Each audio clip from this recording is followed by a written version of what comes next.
You know that there is a practice done upon female bodies which affect their health. It's very harmful for their health and as well as in future for a long term.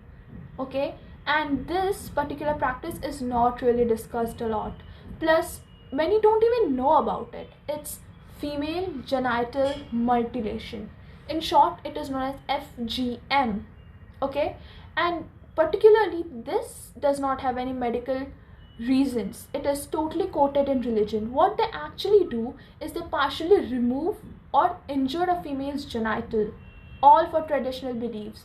No medical reasons for it and no medical benefits.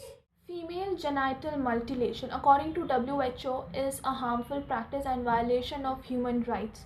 WHO also says that this affects a female's dignity, her autonomy, and health. It's not a religious requirement, even though some people claim it to be. Worldwide, these are practiced in some parts of Africa, Middle East, and diaspora communities. But the major fact to be concerned about is that in India, this topic is barely a part of conversation. People don't know about it and there is so less discussion about it. Even there is no official survey which actually records these data. All these data are scattered, most of the time reported by NGOs and some independent human activists.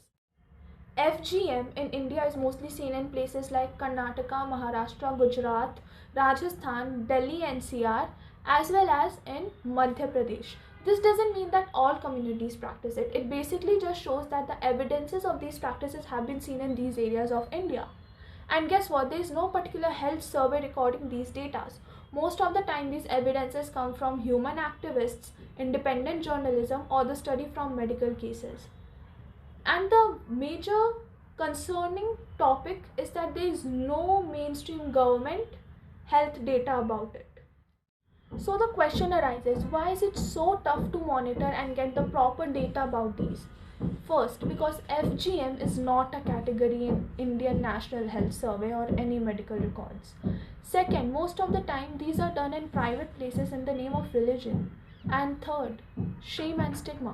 Females who have gone through this do not have enough courage to come up and talk about it publicly and discuss why it happens.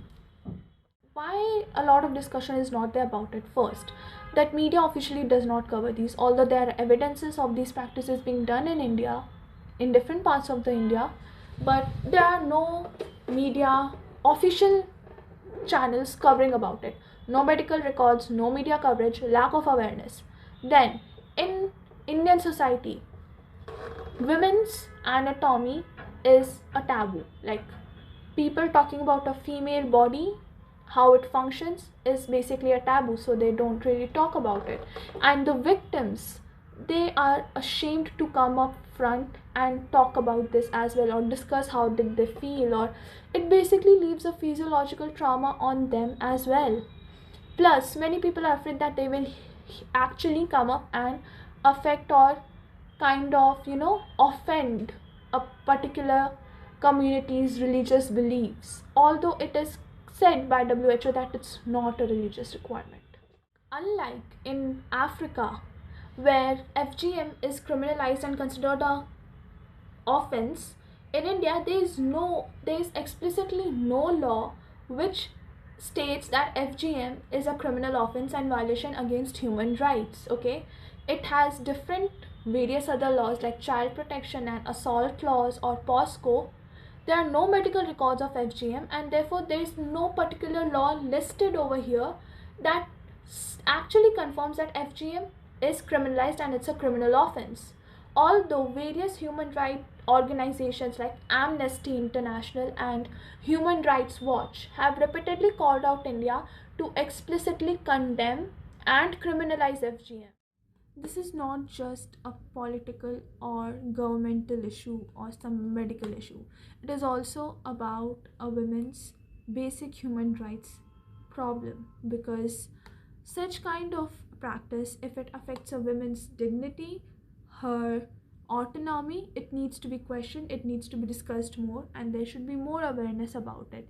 There should be a law explicitly confirming and saying that this is a crime, and also rather than just having, kind of different evidences out there done by NGOs, there should be also particular data about how FMGs are done, because most of them, these are done silently in households or basically in relatives' houses. Many women who suffer through this, they recall it as a painful procedure during their childhood, and it also leaves a lot of physiological trauma as well, because they were not aware, and this is total exploitation.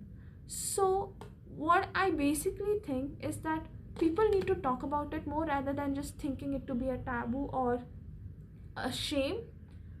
People need to come up and speak about it, have conversations about it, create more awareness about it. And if someone sees near their houses something done like this needs to be reported as well.